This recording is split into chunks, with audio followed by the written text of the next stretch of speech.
Vintage RGFM. Le 21 juin 2013 était inauguré dans la cité médiévale le MUPOP, le musée des musiques populaires. Eh bien, si vous faites le calcul à quelques jours près, ça y est, on y est quasiment aux 10 ans. C'est donc une année anniversaire pour le MUPOP et on va en parler dans les 10 minutes qui viennent. 10 minutes, 10 ans bien sûr. Pour les 20 ans, on fera 20 minutes bien sûr d'émission avec Mélanie Joannin. Bonjour. Bonjour. Vous êtes la directrice du MUPOP. Merci d'avoir répondu à notre invitation pour ce 10e anniversaire. C'est une date qui compte forcément pour un musée. Ah bah oui, c'est une date qui compte, et puis ça permet de remettre un petit coup de vent au MUPOP et de refaire parler de lui. Donc c'est important, 10 ans, hâte de voir les 20 ans. Ouais, bien sûr. On va rester sur les 10 ans pour l'instant. On va pas faire avancer trop vite. Vous allez nous expliquer dans un instant ce qui va être fait, notamment à l'occasion de cet anniversaire. Le MUPOP qui continue évidemment son travail, par exemple auprès du jeune public. C'est quelque chose qu'on voit pas forcément, mais il y a beaucoup de choses qui se passent dans les murs du MUPOP. Alors il y a des ateliers qui sont faits pour chaque vacances scolaire. On fait aussi beaucoup pour les écoles. Où justement le temps Covid a été très compliqué, et là j'avoue qu'on est quand même reparti le vent en poupe auprès des écoles, et bon, ce jeune public est quand même très important. C'est l'objectif, évidemment. Ce n'est pas qu'un musée, mais d'une manière générale, c'est un lieu que vous souhaitez voir ouvert, notamment aux jeunes, mais pas que. Alors c'est un musée et en même temps c'est un bel outil pour Montluçon. Et donc un outil pour les écoles, un outil qui peut être utilisé autour de l'handicap. Voilà, il y a des projets qui sont en cours de préparation pour justement se servir aussi de la thématique du MUPOP, cette musique qui parle à tous et qui peuvent aussi parler pour le jeune public et les personnes âgées, l'handicap. C'est un vrai outil. En tout cas, c'est ce que on veut amener aussi comme image pour le MUPOP. Avec, vous le disiez, un thème qui est fédérateur. La musique, c'est vrai que ça parle à tout le monde. C'est évidemment très populaire, musée des musiques populaires, évidemment.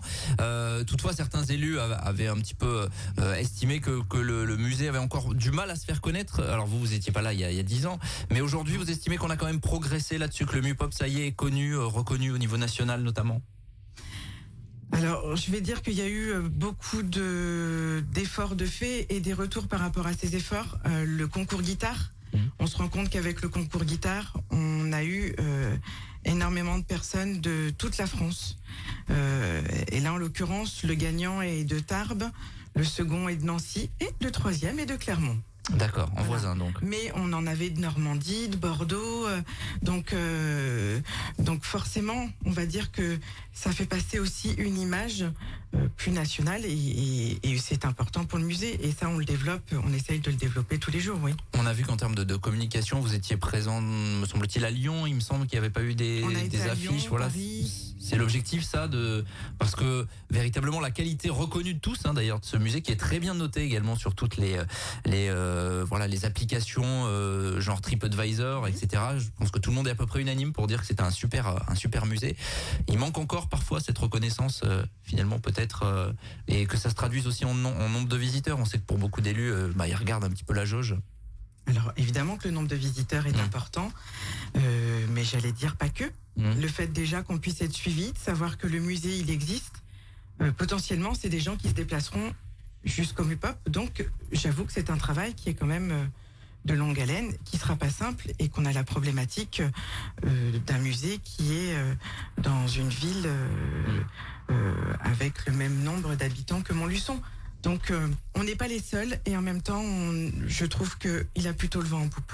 Ouais, la dynamique est bonne, c'est ce que vous nous dites, notamment ce concours de guitare, vous l'avez évoqué, la finale c'était le week-end dernier. C'était le 13. Voilà, c'est par ce genre d'événement également que vous montrez finalement la qualité de vos collections et de ce qu'on fait à l'intérieur. Alors oui, puis ça nous permet aussi de toucher un public qui est plus professionnel, c'est-à-dire un public de musiciens. Là, cette année, on a fait un partenariat avec Yamaha. Et donc ils sont venus visiter le musée, ils le connaissaient pas, et donc ça permet aussi d'avoir cet œil professionnel et ce public de professionnels qu'on a commencé déjà à avoir avec l'exposition sur la Les Paul. qui a été une réussite l'année dernière, avec la venue notamment d'Yarol Poupeau, qui avait été bluffé finalement par la qualité des collections et notamment de guitares. Ça doit forcément faire plaisir quand un artiste de cette qualité-là couvre de louanges finalement l'établissement. C'est bon signe. Alors c'est bon signe, et j'avoue qu'il a été un très bon porte-parole, mais que ça a été un vrai passionné. On l'a vu, hein. Il est revenu oui. Plusieurs fois. Il reviendra, bien sûr. Alors, pour ces 10 ans, justement, on aurait pu s'attendre, pourquoi pas, à quelque chose de festif, de flamboyant. Ça ne sera pas le cas, c'est une volonté, parce que déjà l'anniversaire, c'est le 21 juin, et le 21 juin, il y a déjà pas mal de choses qui se passent, évidemment. C'est la fête de la musique. Exactement, c'est la fête de la musique, et on sait que à Montluçon, il va y avoir des événements dans la partie médiévale, et puis le boulevard de Courtais, il y a tout un circuit. On n'avait pas envie de faire concurrence à ces événements-là, et on avait surtout envie d'être en complément. Donc on aura des hôtes et des hôtesses qui vont venir faire ce circuit pour la fête de la musique, et distribuer des goodies, casquettes, cadeaux, des entrées du MUPOP, des ballons, enfin il y aura tout pour les grands et les petits. Voilà. Donc voilà, si vous êtes dans les rues de la ville, soyez pas surpris, il va y avoir du MUPOP présent à cette occasion le 21 juin. Alors il y a cette date anniversaire évidemment du 21 juin, mais il y aura d'autres choses à venir, parce qu'on est dans l'année des 10 ans finalement. Et il y a pas mal de choses à venir, toujours autour de la guitare notamment. Alors il va y avoir le Guitar Fest, mais avant ça, il va y avoir aussi les vitrines créatives dans la vieille ville, où là on a on a 10 vitrines pour les 10 ans. Voilà. C'est bien, ça se tient. Ça se tient. Avec différents graphistes, on a travaillé aussi avec l'école La Fontaine, où on a une élève de l'école La Fontaine qui a joué le jeu. Donc c'est vrai que ça nous permet aussi de faire une galerie à ciel ouvert avec des styles différents, où ils ont tous la même thématique. Ça va être fin mai, début juin. Installation dans des vitrines vides, comme ça se fait de temps en temps. Des vitrines inoccupées, et ça va permettre de mettre aussi un petit peu de peps et de mettre en avant le MUPOP et les 10 ans du MUPOP. On va avoir dans l'entrée du MUPOP aussi une rétrospective des 10 expositions qu'il y a eu, et avec un système d'écoute. Ça sera en libre, les gens peuvent rentrer gratuitement pour pouvoir voir cette exposition-là. Et puis on a un spectacle qui va être le 3 juin, où là on a voulu mettre en avant la danse et la musique, et on a travaillé avec les écoles de danse et les associations de Montluçon et de l'agglomération, qui ont répondu présent. Je ne savais pas trop ce que ça allait donner. Et je travaille avec la société Antlia qui chapeaute tout ça, fait la chorégraphie, et on va avoir une danse commune le 3 juin à 18h sur la plage Jean Jaurès. Donc ça fait partie des rendez-vous à venir dans les prochains mois. Les vitrines, donc on va pouvoir voir tout ça. Et puis il me semble qu'à l'automne également il y a des choses qui se préparent d'ores et déjà. Alors on a le Guitar Fest, on réitère, et je crois que si on peut le pérenniser, ça sera vraiment avec plaisir, parce que maintenant c'est rigolo, cette première année fait qu'aujourd'hui on nous demande s'il va y avoir une deuxième année. Donc on a la chance cette année d'avoir Axel Bauer qui va venir sur scène avec d'autres artistes. Il n'y aura pas que lui, mais en tout cas il sera là pour les 10 ans, et qui va jouer avec les gagnants du concours de cette année 2013 sur scène. Ceux de l'année dernière, il y en a certains qui vont revenir jouer aussi. Et puis tout ça est accompagné de Julien Bitoun. Ça, c'est une évidence. Qui est une encyclopédie véritablement de la guitare. Il connaît tout. Alors, il connaît tout. Et il joue très bien en plus. Il joue très bien. Et puis, il est fan du MUPOP. Oui, c'est vrai. C'est pas mal aussi. Effectivement. Donc ça sera quelle date, ça? Vous avez déjà la date? Le 27 octobre. 27 octobre. Au théâtre. Voilà, vieux amateurs, on sait qu'il y a beaucoup d'amateurs de guitare et de musique d'une manière générale. Axel Bauer, il y avait une de ses guitares dans l'expo Les Paul, hein, c'est ça? Exactement, il y a une de ses guitares dans l'expo Les Paul, et puis finalement on a la chance de pouvoir faire l'acquisition de cette guitare.